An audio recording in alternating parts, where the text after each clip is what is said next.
Les mandé una guía temario. Cuando se los puse como temario, se supone que no debe de ser guía. A 50 pesos.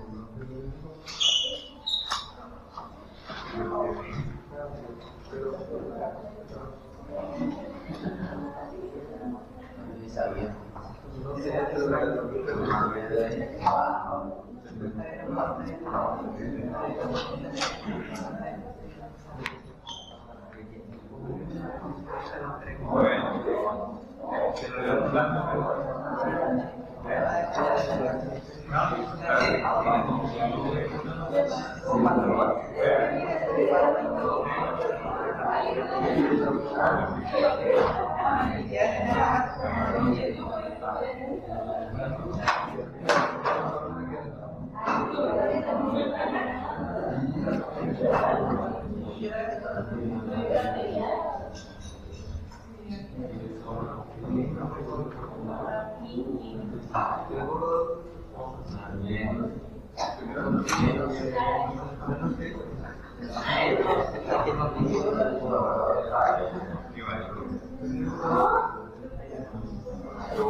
A ver, recapitulación rápida.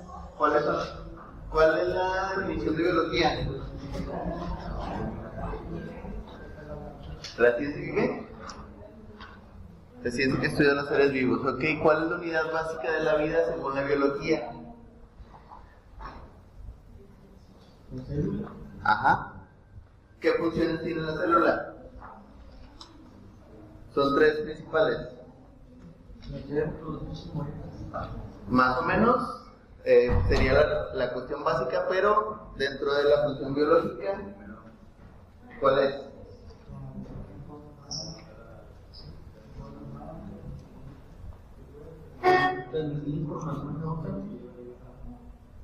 Sí, es mediante la relación o la respuesta de los estímulos al entorno, pero si dentro de lo de crecer, reproducirse y morir, tiene que alimentarse, entonces sería la nutrición. Entonces sería la nutrición, la comunicación, en este caso, la reproducción celular. ¿Ok? Dependiendo del entorno donde esté, es la función que va a tener. Ok. 4 principios de la biología y de las células. Si la célula es la unidad básica de la vida, sería 1. Todos los seres vivos están formados por células. ¿De dónde procede una célula?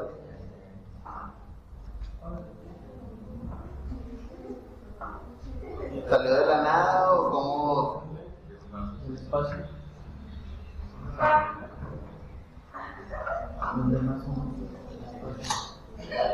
Acuérdense que hay dos tipos de reproducción celular: mitosis y meiosis. Pero entonces toda célula procede de una célula preexistente. Entonces los principios. Tiene que haber una célula previa para que exista una nueva. Acuérdense que les había mencionado esa parte. Cuando te cortas, te sale sangre, se hace una reproducción celular para hacer la coagulación.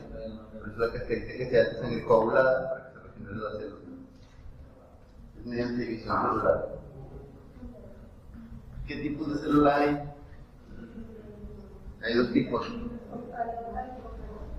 ¿Qué diferencia hay entre una y otra?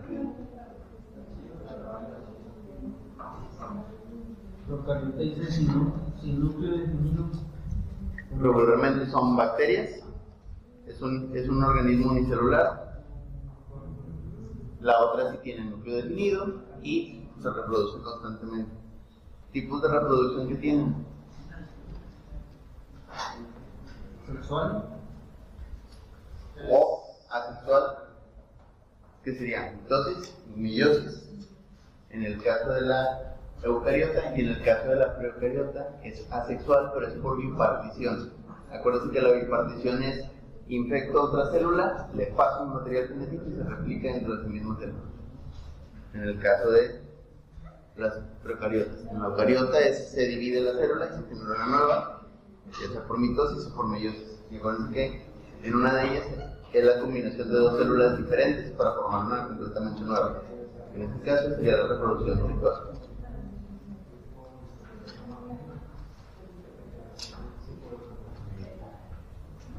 Ok, ¿se acuerdan de los órganos de la célula?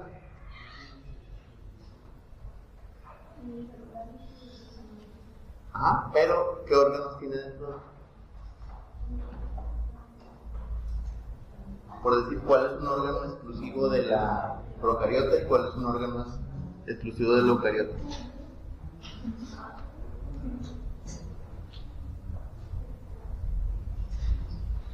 Las malvadas de Mario, ahí venía información de eso.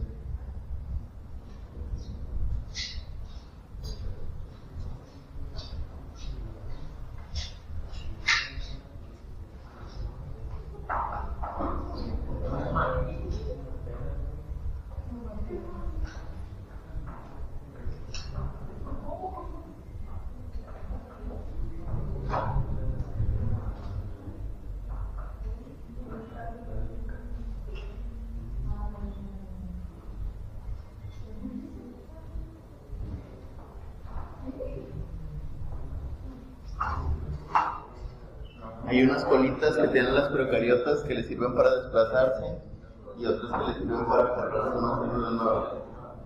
¿Cómo se llaman?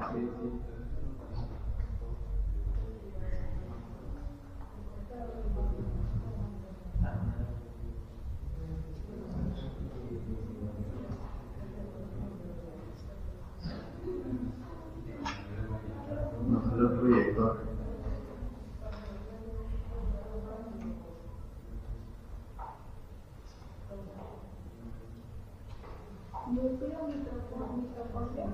Los dos tienen núcleo, nada más que uno está definido y el otro no. La mitocondria sí es algo exclusivo de la célula eucariota. Se supone que sí lo tienen, y en el caso de la procariota son los flagelos o las fibrinas.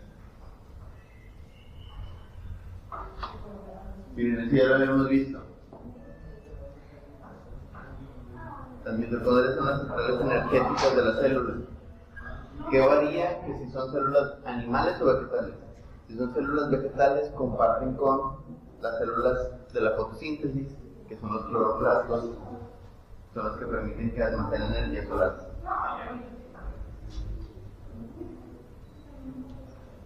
Los niveles de organización biológica. ¿En qué niveles están? Hay más niveles, ahí nada más les puse 5.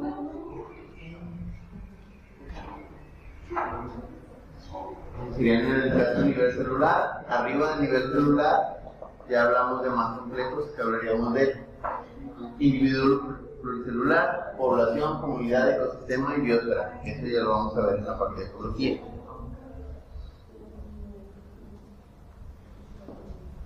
Nivel subatómico, átomos y biomoléculas.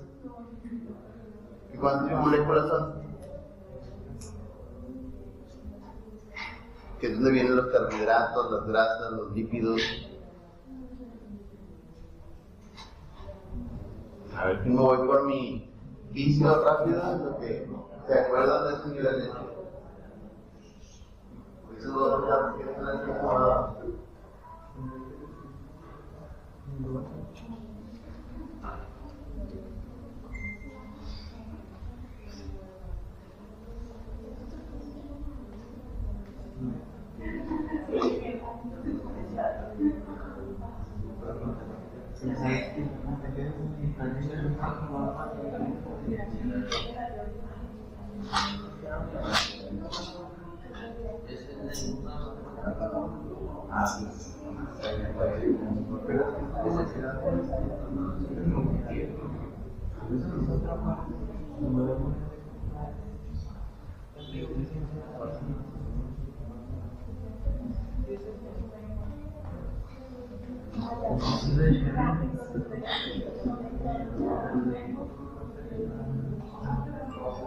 A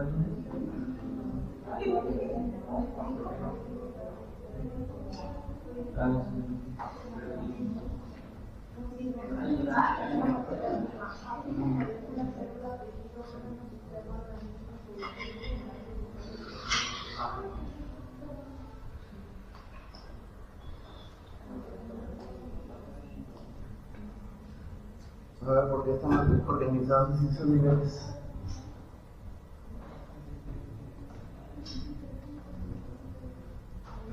Porque se la conforman más pequeñitas. Ajá, varios átomos en su conjunto conforman células, un conjunto de varias células, forma tejidos, que era lo que les había dicho, un conjunto de tejidos o células especializadas, forma órganos, un conjunto de órganos forman sistemas o aparatos. ¿Okay? Sistema nervioso, aparato digestivo, sistema sanguíneo, sistema cardiovascular, sistema pulmonar. Y eso va formando cada vez individuos más complejos, estructuras que funcionan por sí solas de manera individual y estructuras que funcionan de manera conjunta para darle función a los individuos.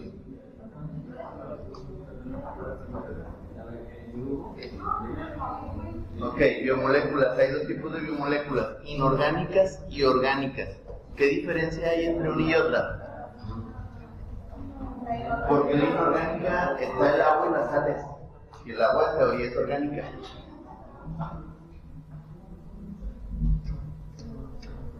Sí les había dicho, hay una molécula que termina generando esa función.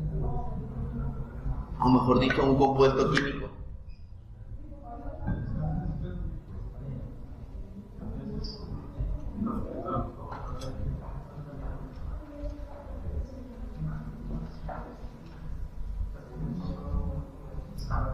Ahí viene. ¿Ya lo encontraron?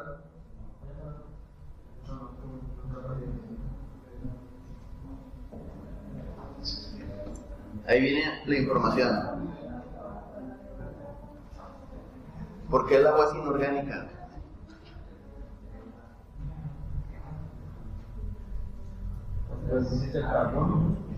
Si tiene carbono, si no tiene carbón como tal, o carbono, se le conoce su fórmula química, es inorgánica. La forma y la movilidad de las células funciona y reacciona de manera diferente. ¿Okay? En el caso del agua, su fórmula química es hidrógeno y oxígeno. No reacciona mediante carbono, reacciona mediante otro tipo de reacciones químicas, como puede ser la inducción eléctrica o la producción de energía eléctrica. Estas reaccionan mediante la oxidación y estas no. Unas se oxidan o se combustionan, por así decirlo. En el caso del agua no reacciona mediante combustión. Entonces, ¿qué va a pasar? Regularmente en la cuestión química sí, pero en cantidades adecuadas. Acuérdense que en los procesos anabólicos y metabólicos tenemos que generar homeostasis. El cuerpo tiene que mantenerse en equilibrio. Sí requiero consumir sales para poder mantener ese equilibrio. Y para que estas reacciones de las sustancias inorgánicas y orgánicas generen degradación.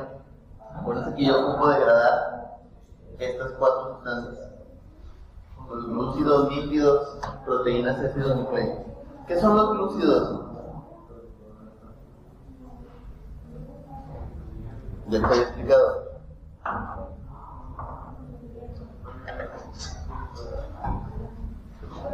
¿Vale? Los glúcidos.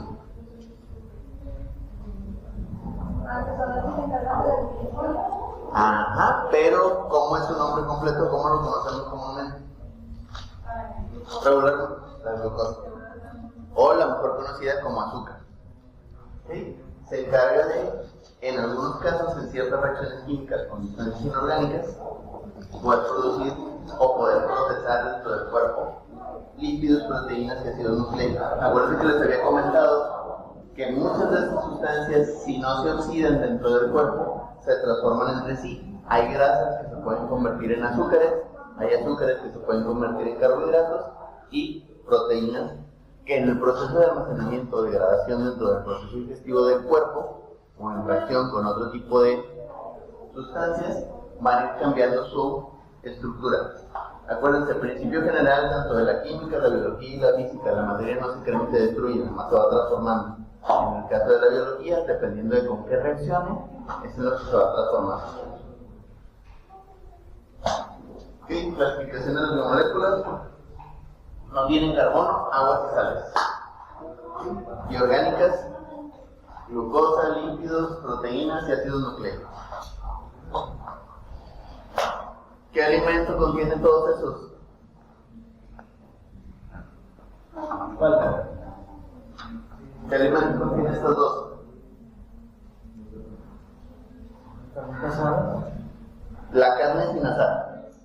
Dependiendo de qué tanto la haces, va a ser que tanto se degrade o cambie los químicos que contiene la comida. Por algo se dice que dentro de la dieta de la persona, por eso se cambió recientemente la pirámide de la alimentación, la carne está en primer lugar, porque contiene todos esos elementos. Contiene sales, contiene minerales, contiene grasas, contiene lípidos, proteínas y ácidos. Se había explicado que dependiendo de qué tan bien alimentado esté el animal del que estamos consumiendo la carne, el marmoleo que trae entre las fibras musculares va a ser diferente. Por algo, los cortes de carne de Japón, de la carne, tienen mayor marmoleo, están mejor alimentados. Así que, tip de carne, entre más fibras musculares internas traiga, mejor calidad tiene, pero también su proceso de cocción va a ser diferente.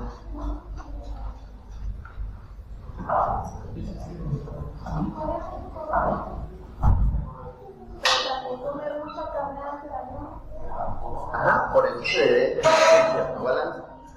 Cuando debes de comerlo y en qué cantidades. Por eso se habla de una dieta nutricional. Pero tiene que ver con la reacción molecular y orgánica de la célula. Les había explicado que dentro de esos procesos tiene que ver cuando a ti se te antoja o te da hambre de cierto tipo de alimentos, es porque algo que contiene ese alimento te hace falta.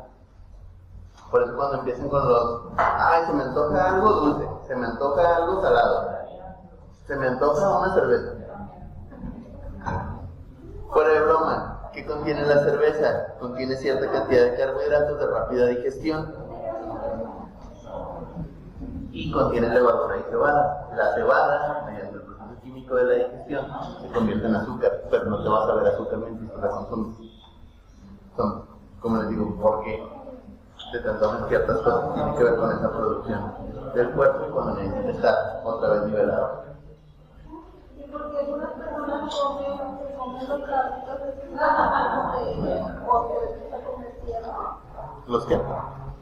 Son fermentos No sabría, no los ubico, o sea, me estoy diciendo acordar, pero no. Digo, lo único que me vino a la mente fue los que te venden en... Ándale, pero no me ha tocado verlos que así, pero sí lo ubico. Digo, me acuerdo de los pueblos típicos donde venden, por decir, la cajeta, los tamarindos y te lo venden en un carrito como de barro, pero no me ha tocado ver gente que... Digo, si te pones a pensar, es el barro, de cierta manera.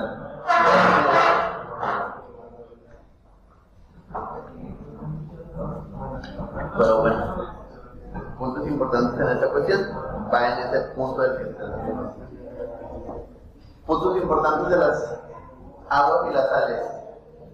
El agua es una molécula polar. ¿Qué significa esto? Que es un disoludor o que disuelve por excelencia con cualquier otra sustancia. Sustancia que tú mezcles con agua se va a disolver de cierta manera o va a generar una reacción química, no importa que sea. Si le metes metal, va a llegar un proceso de oxidación que va a empezar a disolver el metal. Obviamente le va a tomar mucho tiempo en poderse mezclar, pero con cualquier otro elemento que tú lo mezcles, lo va a disolver. Obviamente va a tener que ver con cantidades de soluto y disolvente. Okay, se encarga del transporte de sustancias, termorregulación, medio de reacciones químicas y como un lubricante natural a nivel celular, no lubricante de no generar fricción. Por eso cuando te da mucha sed tiene que ver con esto, tus células no andan funcionando bien, incluso cuando no tomas suficiente agua andas más cansado, tiene que ver con eso, las células se oxidan más rápido. Okay, las sales y minerales, es para la formación de las estructuras óseas, como huesos y caparazones. No nada más es el calcio, sino también tiene que haber sales para que pueda haber esa reacción química.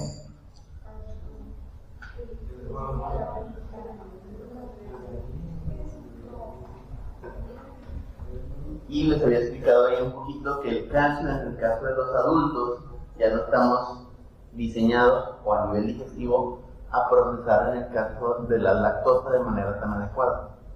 Lo ideal es obtenerlo de otros sustitutos, en este caso de las sales. Por eso hay gente que cuando crece se hace intolerante a la lactosa, baja el nivel de poder procesar el producto lácteo. ¿Ok? Glúcidos, energía y estructura. 3 niveles de estructuración en el caso del azúcar: monosacáridos, disacáridos y polisacáridos. ¿Okay?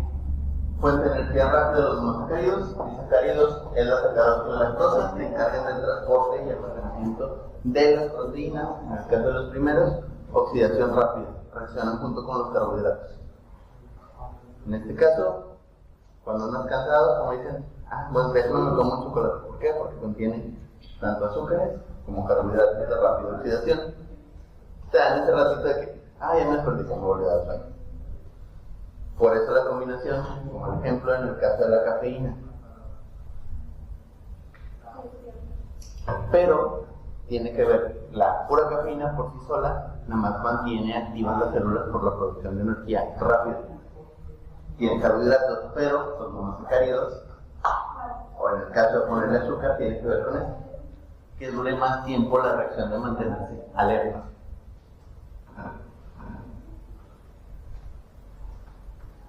¿Sí? Los polisacáridos ya son las reservas: el almidón, que es la reserva vegetal, en este caso el arroz. El arroz sirve para generar reservas de azúcar dentro del cuerpo y que se utilicen en momentos de falta de alimentación, de falta de energía, se retira de la grasa excedente regularmente. Lamentablemente, como esa grasa necesita ser procesada mediante un proceso metabólico extenso y complejo, no se extrae rápidamente de ella, se sigue quedando como reserva. ¿De dónde se obtiene más rápido? De nivel muscular. Por eso la grasa que se acumula se batalla bastante en bajar, porque no sacas la energía almacenada de la grasa, sino rápidamente a nivel muscular. El cuerpo reacciona con lo que tiene rápido a la mano. Por eso cuando pasas en procesos de mucho frío, también el cuerpo quita la sangre de las áreas menos requeridas, que vienen siendo la nariz, oídos, dedos. Eso también tiene que ver con poca falta de agua. ¿Ok? Como dijeron, todas estas, o los glúcidos, se encargan de la digestión. Pero si no hay que digerir, pues no puedo sacar la energía que está almacenada. Lípidos, reservas, las membranas, aislamiento térmico: entre más gordito estés, menos frío tienes. Pero también lo tienes más calor, sudas más. Tiempo de frío, puedes almacenar más calor. Tiempo de calor, produces más calor. Más delgado, menos. Pero tiene que ver con las procesos de termorregulación. Se encargan de producir esteroides, en el caso de las membranas, y las hormonas sexuales. Si hay demasiada grasa o lípido, en el caso de los hombres, bajan los niveles de testosterona. O sea, lo ideal debería ser mantenerse en un peso estándar.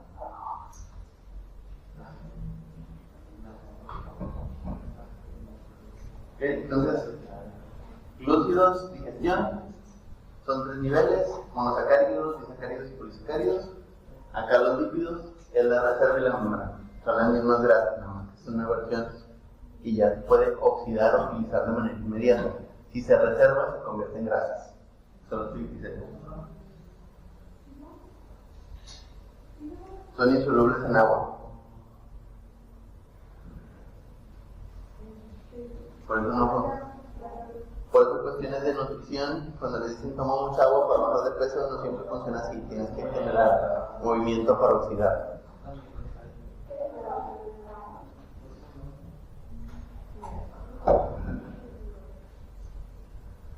enzimas aceleran las reacciones químicas al consumirse, vienen dentro de las mismas proteínas y son mediante degradación. Todo esto ocurre mediante los procesos digestivos. Es un modelo de llave que afecta en su actividad, temperatura, pH, que en este caso es la acidez o la basificación que hay a nivel celular dentro del cuerpo o a nivel digestivo. ¿Sí? Se concentra en el sustrato. Ahí hay un ejemplo, la amilasa, que también ayuda a la digestión, junto con el aminoácido y junto con las glucosas.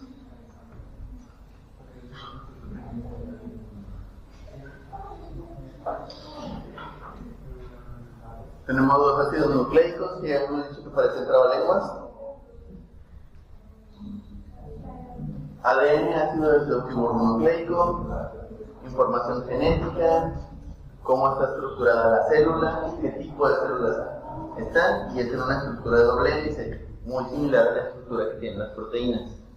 Y luego tenemos el ARN, ácido ribonucleico, es la síntesis de proteínas, se encarga de la degradación a nivel celular mediante el proceso digestivo. Transfiere la información, qué es lo que se va a hacer con esta proteína que se está degradando, con ese grasa, ese líquido. Se almacena, se degrada, se expulsa. ¿Qué uso le voy a dar? Se voy a replicar otra célula para poderme deshacer de ese material excedente. Luego nos vamos al metabolismo. ¿Cómo funciona el organismo? Todas las reacciones químicas ocurren en la célula. Hablamos de un proceso homeostático, se tiene que mantener en equilibrio el cuerpo humano, pero tiene que pasar por esos dos procesos: catabolismo, degradación de las moléculas mediante la liberación de energía, y anabolismo, síntesis de moléculas que consumen la energía. O la libero o la consumo. Cuando se encuentran anabólicos, es algo de eso también. Ajá. Producción excesiva para poder consumirlo de manera adecuada. Catabolismo, se libera o se deja esa energía en el suelo. En este caso, producir más de lo que ya hay naturalmente. Y catabolismo es cuando baja esa producción y se libera lo que ya estaba. En el caso de nosotros, sería mediante el proceso digestivo. Anabolizo la comida que consumo, la produzco, la almaceno, y lo que ya no utilizo, lo catabolizo, lo expulso. Sudor, orina, cualquier otro proceso. Y todo lo que ya no se alcanza a utilizar. Por eso se dice que tenemos que tener cierto consumo o requerimiento diario, pero no todo lo que consumo lo voy a aprovechar. Pero no por eso voy a consumir menos, debo de mantener el consumo adecuado. Por eso se dice ese ejemplo de que el ser humano debe consumir aproximadamente entre 2.500 a 3.000 kilos. Si consumes menos, no significa que tu cuerpo va a utilizar menos, va a utilizar la misma cantidad de kilocalorías en el día. Simplemente, como no va a tener el ingreso constante, va a tener que utilizar las otras reservas del cuerpo. Y regularmente no siempre es de donde pensamos que los vamos a obtener. Como en el caso de cuando las personas tienen sobrepeso, no siempre se va a obtener de las grasas. A veces es la última reserva que se utiliza. Ok, la energía se almacena en el ATP. ¿Qué es el ATP?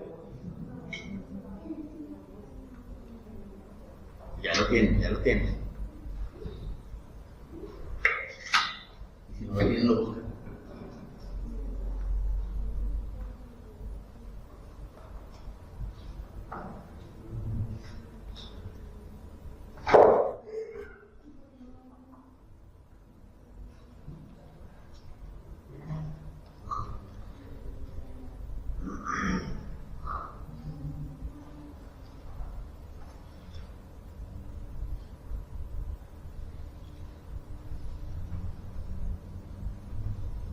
A ver, ¿qué es el ATP? ¿Para qué nos sirve?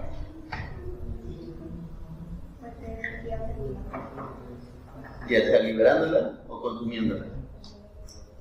Dependiendo del proceso. Catabolismo, libera. Anabolismo, consume. Pero esto es a nivel celular.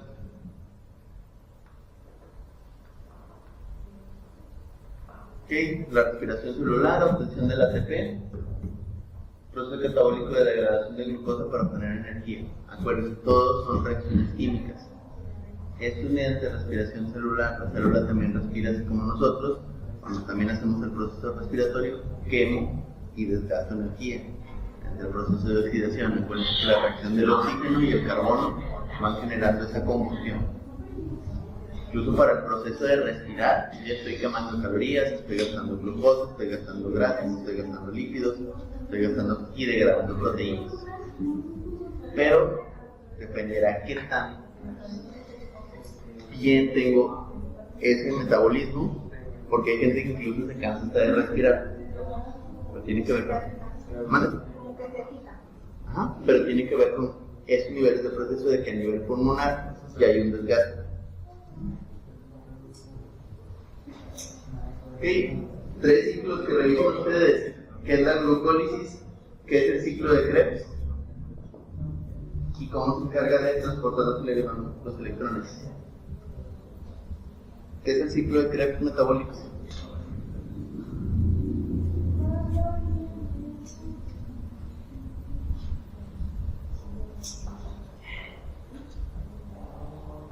¿Qué tipos de respiraciones hay?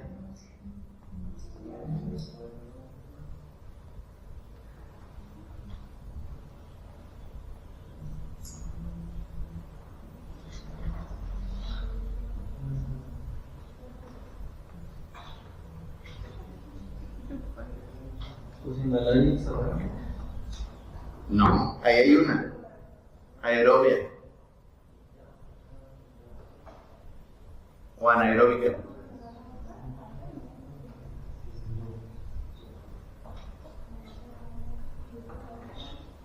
¿Cuál es la otra?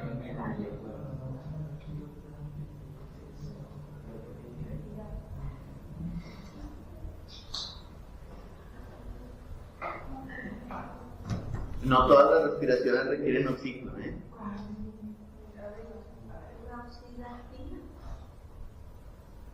Sí, pero tiene que ver.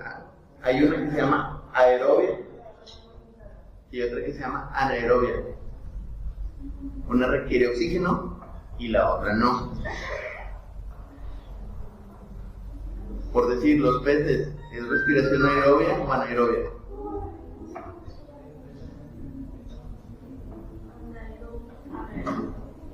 ¿Por qué? Pero las branquias no les permite filtrar el oxígeno del agua para poderlo almacenar dentro del mismo proceso del ATP. Pues les digo, hay que... Revisen, ahí tienen el sangoque. La fermentación es de las bacterias, ¿no? Sí.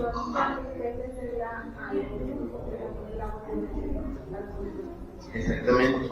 Entonces, en este caso, dependiendo de si nos vamos más atrás, los seres que están conformados pluricelularmente, que son de células eucariotas, tienen una respiración aeróbica.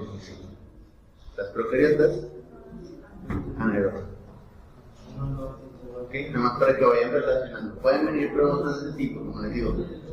Lo único que no me gusta del examen es que no viene como que por áreas. De que ciencias experimentales, puras preguntas. No, es general y lo que les toque la bendición del Señor. Hay unos a que no les viene nada de esto y les tocan puras preguntas de física y química. Hay quienes no les toca nada de física y de química y les vienen preguntas de biología y ecología. O a quienes les tocan 5 preguntas de esto y les tocan puras preguntas de ciencias sociales. Como les digo, es una locura en cómo viene la cantidad de preguntas. De matemáticas, me tocó ver en el examen pasado que hubo gente a la que les tocó 10 preguntas de matemáticas. Pero venían puros problemas de matemáticas de regla de 3.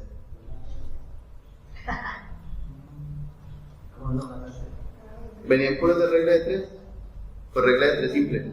No venía nada de ecuaciones.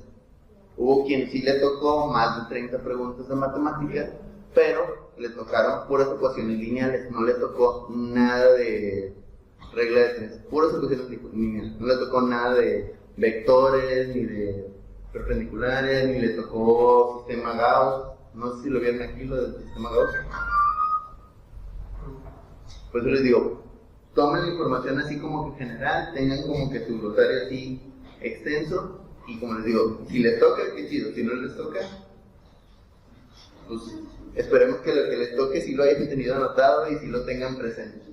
Pues eso es lo que no me gusta, me gustaría que pudiéramos hacerles los exámenes nosotros. Pero la regla de 3 directa e indirecta, Pues se supone que la regla de 3 es directa. Bueno, al menos como yo lo intento resolver.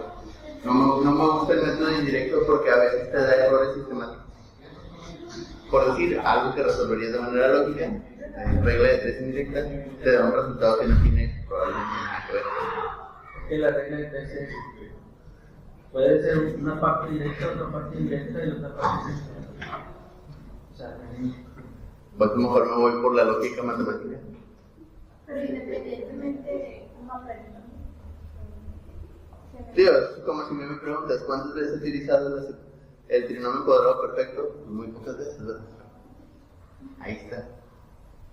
¿Dónde lo puedes utilizar? En este tipo de reacciones, si te vas a ser biólogo. ¿Okay? Fotosíntesis y la energía solar química, proceso de respiración de las plantas, células eucariotas, en este caso, célula vegetal. ¿Okay? Otra vez, producción de ATP, tiene dos fases, fase luminosa y fase oscura.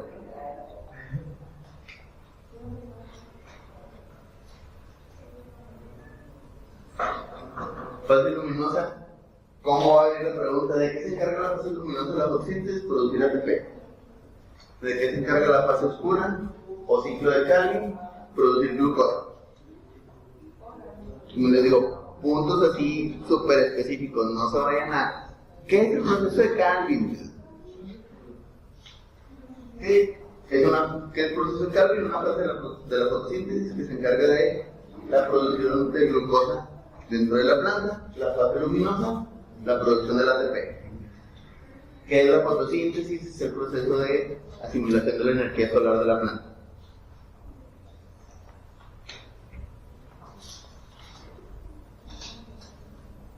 Y acuérdense, en esta respiración celular, proceso complejo y complejo. En el caso del ser humano, mediante la respiración celular, obtiene oxígeno, hace el proceso metabólico y químico de asimilación de proteínas, grasas o líquidos dentro de la célula y termina produciendo dióxido de carbono. En el caso de la planta es al contrario, absorbe dióxido de carbono, hace el proceso de fotosíntesis y produce oxígeno. Son inversos de la respiración celular.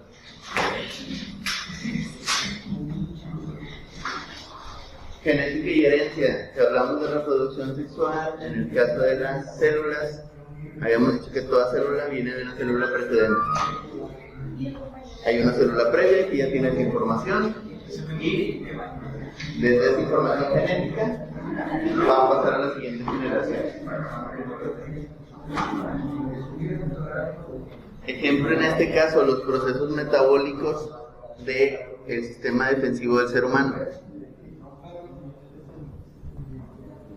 ¿Se acuerdan cuáles son las dos células que se encargan del sistema defensivo o del sistema inmune? Se les llama glóbulos blancos, pero ¿cuáles son? Hay dos.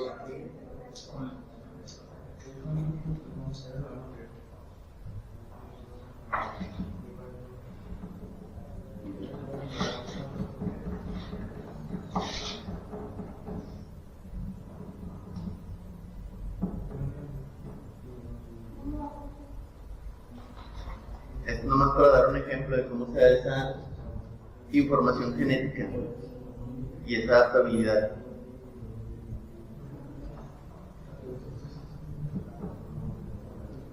¿Se acuerdan cómo se llaman las dos células que participan en el sistema inmunológico del ser humano? Se les dice glóbulos blancos, pero hay dos tipos.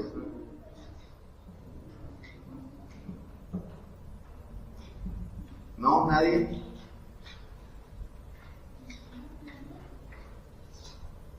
Ya, respuesta rápida.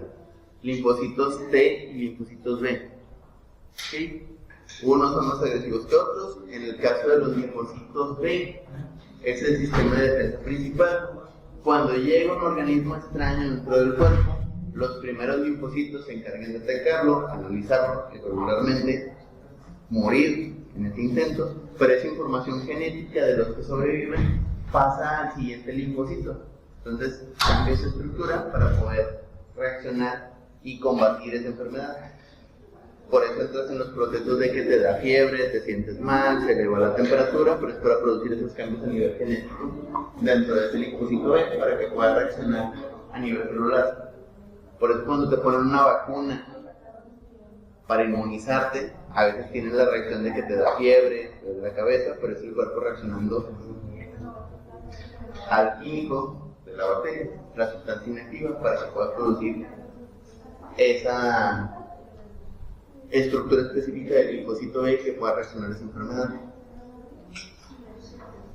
Por eso no nos enfermamos tan rápido de un sarampión, una viruela, pero sí enfermedades que te dan y ya no te vuelven a dar. Pero a diferencia de una gripe o una infección de la garganta, que hay más de 1000 variantes, ahí te vuelve a dar 1001 veces, porque no siempre es la misma cepa la que te da, ni todas reaccionan igual al mismo antibiótico. Entonces, en esa variabilidad va a depender de cómo se replique la célula. O, como les había explicado, la célula cancerígena es un error genético.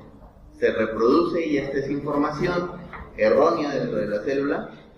A la siguiente célula que se replica, se va a replicar otra vez con ese error. Por eso hay un proceso dentro de las cuestiones de cáncer que se llama metástasis, que es cuando ya todas las células del cuerpo del individuo se empiezan a reproducir con el mismo error. Ya no hay manera de que se reproduzca una célula sana, todas siguen con ese error genético. Eso pasa en el necio. Pero él dice que la predisposición al cáncer es por herencia genética. Si alguien en la familia tuvo y tiene hijos, es probable que esa célula se herede, pero quede dormida, no siempre se activa en todo momento. Puede ser una cuestión de una malalimentación o algo que desarrolle o termine provocando esa producción. ¿Sí? Entonces, eso de los cánceres de mama es por eso. Si ya alguien dentro de la familia tiene genéticamente esa predisposición, ya se va pasando genéticamente. Pero supongamos que, no sé, alguien después de los niveles por tubo, ¿verdad? No necesariamente su mamá o su abuelo. O sea, alguien más para atrás que haya tenido. Sí, dentro de la herencia genética hay algo que se llaman genes recesivos. Se queda esa información ahí guardada genéticamente y no necesariamente se va a activar. Por eso se dice que a veces este tipo de situaciones se saltan generaciones. Por decir, hay gente que tiene cardiopatías, que lo tiene el abuelo, pero resulta que lo hereda el nieto o el hijo. O en el caso de la miopía también es una cuestión genética. Lamentablemente, como se corrigen a nivel general, el cuerpo o nuestra herencia genética no lo ve como un problema, entonces no se corrige, entonces se mantiene, porque no es un impedimento para que el individuo siga existiendo. Entonces por eso cada vez hay más gente con problemas de miopía, y aparte los de la pantalla, pero tiene que ver con ese tipo de cuestiones. Como no hay nada que nos impida seguir subsistiendo, entonces esa información genética se considera apta, se sigue replicando. Por decir, los que tienen lentes de aquí, vean en su árbol genealógico cuánta gente en su generación atrás también usa lentes. Por decir, en mi caso, yo soy la tercera generación de mi familia que usa lentes. Todos tenemos miopía. Entonces, si algo le vamos a traer a nuestros hijos, a lo mejor no va a ser diabetes, pero miopía, eso es seguro. Y más si nos junto con alguien que tenga miopía o astigmatismo, que eso también produce en esta herencia genética y en esa información que está en el ARN y en el ADN, que se produzca una tercera variante de este problema visual que se llama hipermetropía. Que ya no es lo mismo que la miopía y el astigmatismo, sino es que ya la luz no llega como debería. Tienes un menor campo visual, es lo que se reconoce como baja visión en el individuo. O sea, aunque uses lentes, te va a corregir una cuestión, pero por decir, vas a ver las cosas en tonos menos claros. que es lo que en algún momento termina derivando en la gente que no distingue colores o los distingue mal. Igual pasa con los ojos de colores.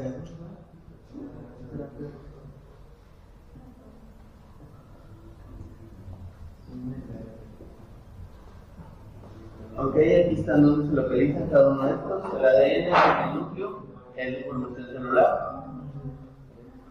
¿Qué pasó bien? ¿Ya andas más despierto? ¿Estás medio dormido ahorita? El espíritu también recordará.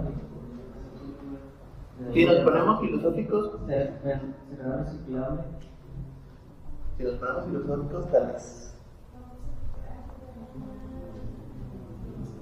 pudiese ser, o lo podemos manejar a nivel biológico, y la información celular ahí está, lo podríamos considerar como ese espíritu residual. Y luego lo van olvidando. Acuérdense que la información genética se traspasa en el momento de la gestación, en el caso de los individuos que somos pluricelulares. Por eso se dice que si hay gente que no tiene ninguna enfermedad, cuando en este caso gesta o tiene hijos, esa información genética no se pasa a sus hijos. El detalle es cuando tienes hijos y ya pasaste una enfermedad, ya queda ese registro genético en tus células, pues esa información sí pasa. Por eso no es lo mismo cuando tienes hijos después de una enfermedad o no. Igual en los casos de los varones.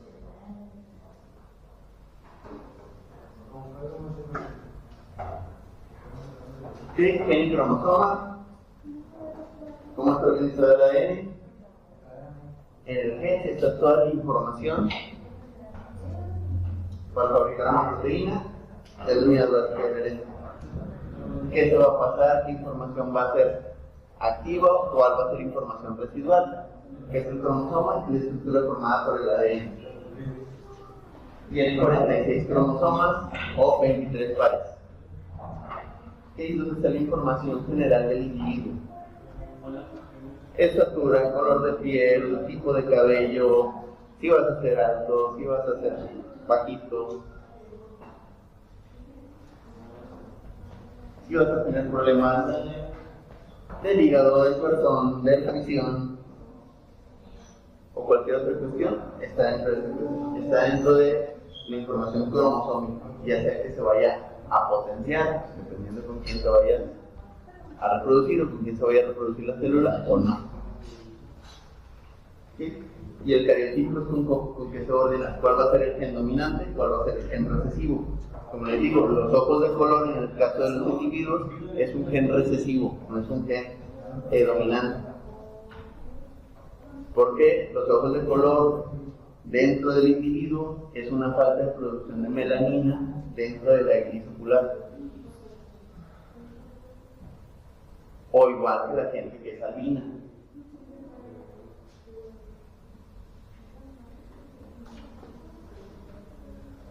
¿Okay? ¿Cómo se ve el flujo de la información genética? Se replica el ADN dentro del nivel celular, se copia, se reproduce, se produce otra célula igual, se da la transcripción, se copia en formato portable y la traducción. ¿Cómo se fabrica y se produce?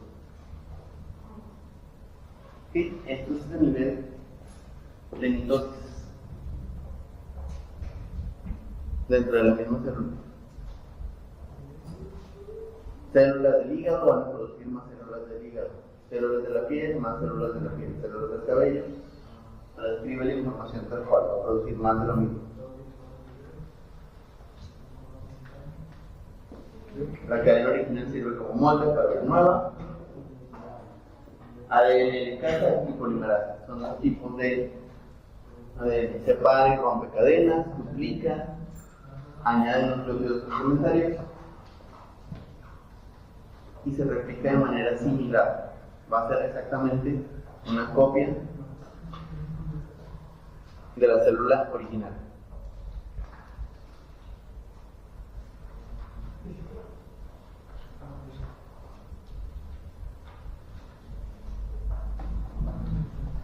Y cuando nada más se duplica la célula, acuérdense que tiene forma de hélice, se divide, se separa, se vuelve a unir y se replica en una célula nueva.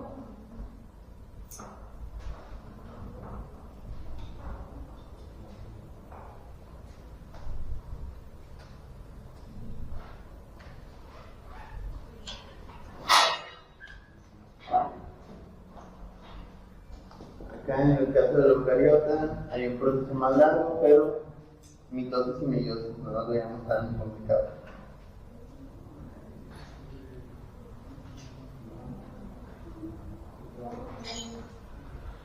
Y el ARN se produce en la proteína.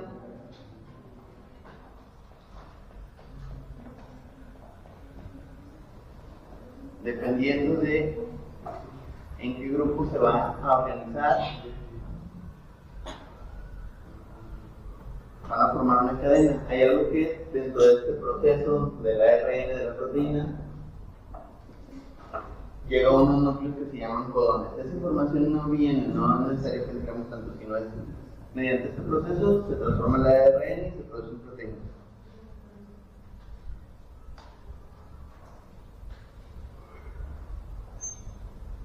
¿Sí?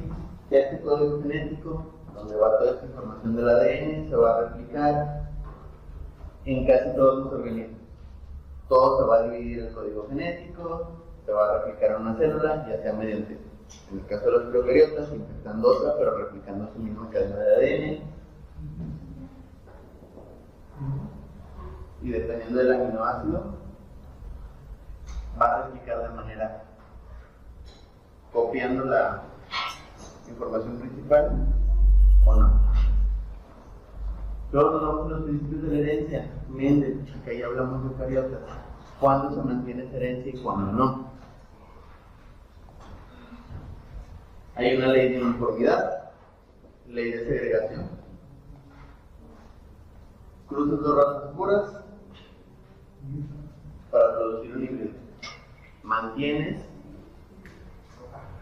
la pureza genética, como en el caso de los perros, caballos, cualquier otro animal, para que se mantenga todo el carácter.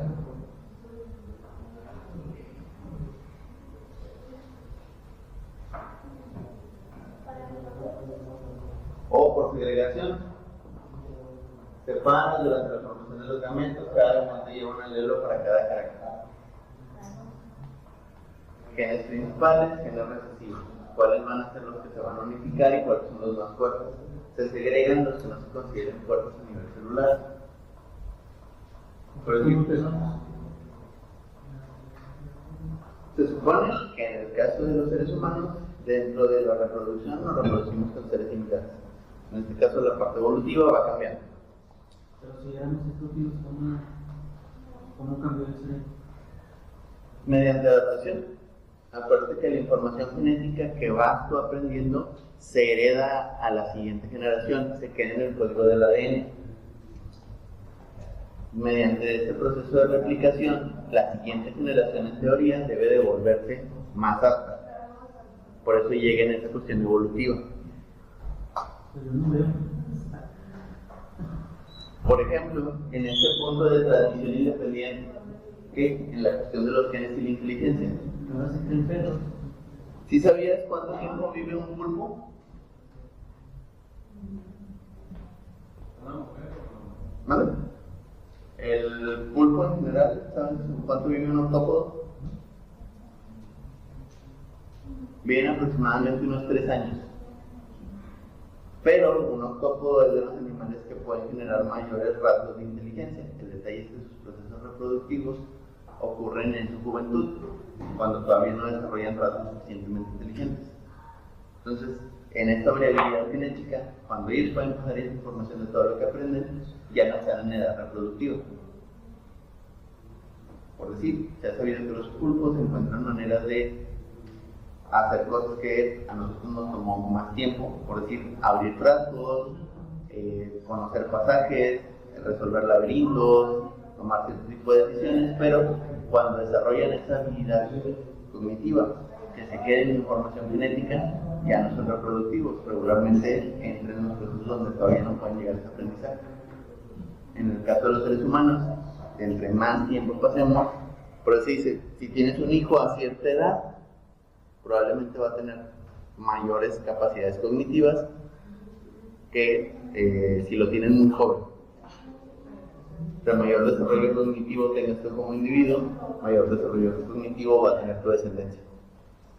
Pero también dependerá, por eso se dice, ay, porque a lo mejor el primer hijo que tuve me salió más burrillo y el que tuve ya mayor me salió más inteligente. Tiene que ver con esa variabilidad genética, entre más información tengas, pero también pasa con las enfermedades.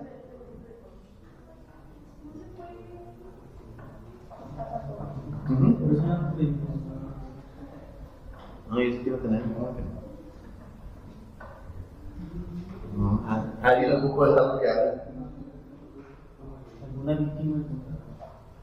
No, ya se me tendrá que arreglar, ya sale muy bueno, sabes en las cosas. Ya dependerá. ¿Sí? Entonces son 3 leyes de Mendel de cómo se produce esta información celular: unificación, segregación y transmisión. ¿Sí? Acuérdense, ¿cuál es la más apta? Se va a quedar en la unificación. ¿Cuáles no son las más adecuadas o aptas? Se van a segregar y se van a quedar como genes recesivos. Por eso les digo, en el caso de la miopía, debería de ser un gen recesivo que no es apto para la supervivencia del individuo, pero en el entorno donde estamos, como nos mantenemos sobreviviendo, se sigue manteniendo esta cuestión porque ya no se considera una cuestión celular que ponga en riesgo al individuo. Entonces la evolución va a ser otro tipo de cuestiones. Acuérdense, la naturaleza es bien práctica, lo que sirve se queda, lo que no sirve se elimina. Pero si no hay riesgos biológicos, se mantienen cromosomas, se mantienen enfermedades a nivel celular. ¿Ok? Mutaciones, fuente de variabilidad, cambios en la secuencia de ADN. Pueden ser genéticas o puntuales, por adaptación, por sustitución o por inserción. Como en el caso de nosotros, como mexicanos, ¿qué somos? ¿Somos producto de qué? ¿Una variabilidad genética o una mutación?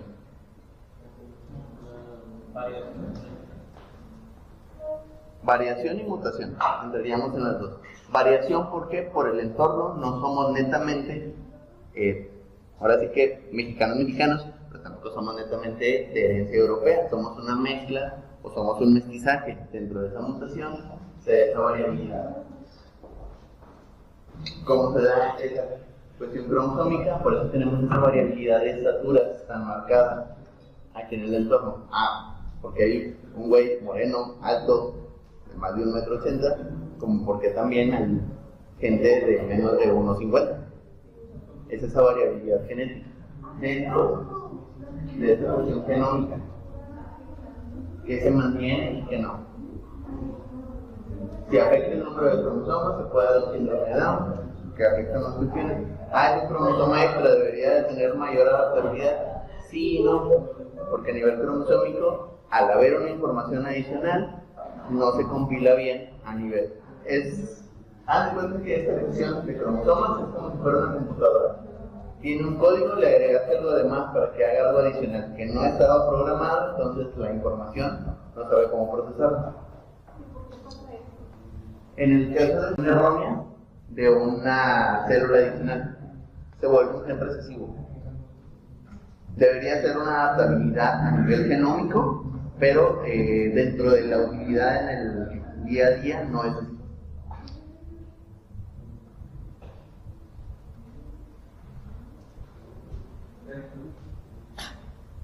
Por decir, en el caso del síndrome de Down, hay una amplia variedad de tipos de situaciones diferentes.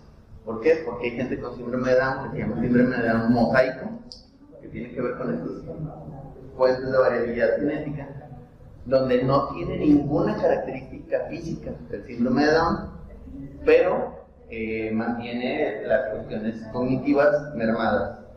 Como también hay gente que tiene síndrome de Down, todas las cuestiones físicas, pero sus capacidades cognitivas están a un nivel normal. Entra más en una cuestión física. Digo, como dicen, la excepción no rompe la regla. Pero hay un caso muy famoso en España de una persona que se llama Pablo Pineda, que es una persona con síndrome de Down, que la persona, como siempre se le crió en un ambiente y también sus condiciones se lo permitieron, es una persona que se desarrolla normal. No tiene una maestría, tiene un doctorado, da conferencias, pero es porque dentro de su variabilidad genética, físicamente tiene las características del síndrome de Down, pero sus capacidades cognitivas no se vieron afectadas. dentro de esa cuestión genómica queda como gen recesivo. Entonces, si él tiene hijos y tiene hijos con alguien que no tiene ninguna cuestión de ese tipo, su gen de la trisomía va a quedar recesivo a que se pueda replicar en algún momento, pero no queda como activo. Por eso es lo que se dice de que es que antes no había, no, siempre ha habido, nada más que antes no era tan notorio. Es como la gente con autismo. Mucha gente con autismo que existe en el día a día, pero por lo mismo que antes no era como que algo tan notorio, no le prestabas atención. La gente generaba habilidades para poder navegarse en el día a día. Pero que los peras educando, no guiando, o sea, porque si ahorita como que en una vecina que la imagen de acción a lo mejor que habla de la mujer no son no era de es que tienes o sea la llevaban al mundo es que tienes por eso pero porque ya vas a decir que tienes educarla y informarla ¿no? Dependerá, como digo, de esas cuestiones que la gente como lo utilice, pero ya porque ya le das la herramienta para que se definice o sea una cosa o haga cosas y es que tenemos pasa hoy en día, pero digo, entre las cuestiones económicas, al fenómeno no le importa si tienes o no tienes, pero sí pasa a nivel social, que la gente cae como que en esa etiqueta, tanto padres como hijos. También como las personas que son las que tienen acondroplasia. Bueno, en esta cuestión de materia prima de evolución hay diversos tipos de enanismo. El más común es la acondroplasia, que tiene que ver con esta cuestión de una reducción a nivel genético en las extremidades, pero la columna se mantiene. Por eso no toda la gente que tiene enanismo tiene las mismas cuestiones de desarrollo. Por decir, en el ejemplo de esta de la acondroplasia, está caracterizado por extremidades cortas, a diferencia de otros tipos de enanismo, casos rápidos de esa reproducción genética. Caso rápido reciente. Si vieron lo de los enanitos que se pelearon. Bueno, en el caso de él, su variabilidad genética es otro tipo de enanismo porque sus extremidades y su cuerpo es acorde a su estatura. Él es más un ejemplo de una acondroplasia, que su relación del tronco no es acorde al largo de sus extremidades. Digo, no me acuerdo cómo se llama la otra condición, pero digo, la más común es la acondroplasia. Pero tiene que ver con estos genes recesivos que se mantienen, por decir, en este ejemplo de genes recesivos, por mi casa hay una familia de puras personas con enanismo, pero los papás son normales, no tienen ninguna cuestión de enanismo. La mamá está alta, el papá está alto, pero todos los que tuvieron tienen enanismo. Uno de los es un gen recesivo que viene dentro de esos hermanos. Uno de estos chicos se acaba de casar, bueno, se casó hace algunos años, acaba de tener una niña y la niña es de estatura normal. Hasta ahorita no ha presentado, tiene la niña 5 años. Digo, se acaba de casar como si fuera poquito, pero ustedes se encargaron luego. La niña no tiene ningún signo de la, por eso les digo, son genes que a veces se quedan como recesivos. En teoría, por haber tenido una pareja de la misma condición genética, debería de perpetuarse esta cuestión de la unificación de las células, pero no fue así. Entonces, ahí es donde digo, dependiendo de la adaptabilidad, se mantiene como un gen recesivo o se perpetúa mediante las leyes de Mendel, que implica que no siempre, aunque sean condiciones similares, va a mantenerse. A veces, si el proceso celular dice, a ver, esta célula es más apta para esto, se va a replicar de esa manera. Pero es como dicen, porque estos señores de estatura normal, todos sus hijos tuvieron el mismo. Pero dos personas con este tipo de cuestiones se reproducen y su hijo, bueno, su hija, no tiene ninguna de estas cuestiones. Tiene que ver con esta unificación, segregación y transmisión sexual, que se mantiene. En el árbol genealógico, por ejemplo, de los papás que tuvieron los hijos, los papás también tenían familia. Probable. Al menos lo que yo conocía de los vecinos, lo que ellos comentaban era que no. De lo que ellos sabían. Pero, pues, como digo, a veces es información que, pues como ya han pasado generaciones, se pierde. Es como todos los que dicen, oye, pues es que yo tengo problemas del corazón, ¿sabes si alguien más de tu familia tenía? Como las constelaciones. Algo así es. Más o menos, digo, ya nos meteríamos en temas más místicos, pero este tipo de cuestiones genéticas van en ese sentido. Si tú tienes problemas del corazón y no hay un historial donde esté esa cuestión ahí, probablemente porque no se tenga la información, pero regularmente si alguien en algún momento tuvo ese tipo de cuestiones. Por decir, en mi familia viene con muchos problemas del corazón, entonces hay una alta probabilidad de que yo desarrolle este tipo de cuestiones o mis hijos. Pero tiene que ver con esa cuestión de por qué se mantiene esa cuestión genética. ¿Sí? Tipos de reproducción, así como dijimos en las células, hay reproducción asexual y sexual. ¿Sí? Descendencia genética única y en las sexuales idéntica. En las sexuales un progenitor, son literalmente clones, es rápido y eficiente en ambientes estables. ¿Quiénes se reproducen asexualmente así a nivel general? Las células procariotas o a nivel ya de animales, así general, las estrellas de mar se reproducen asexualmente.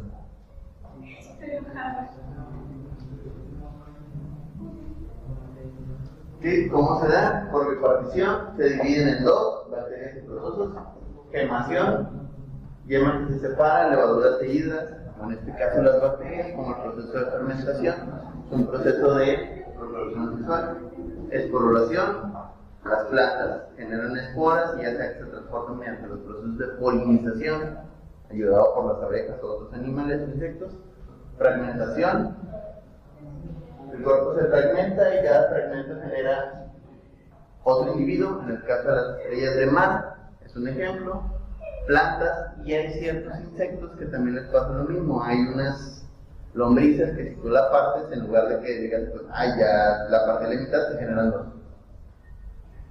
Pero por reproducción sexual o por partogénesis.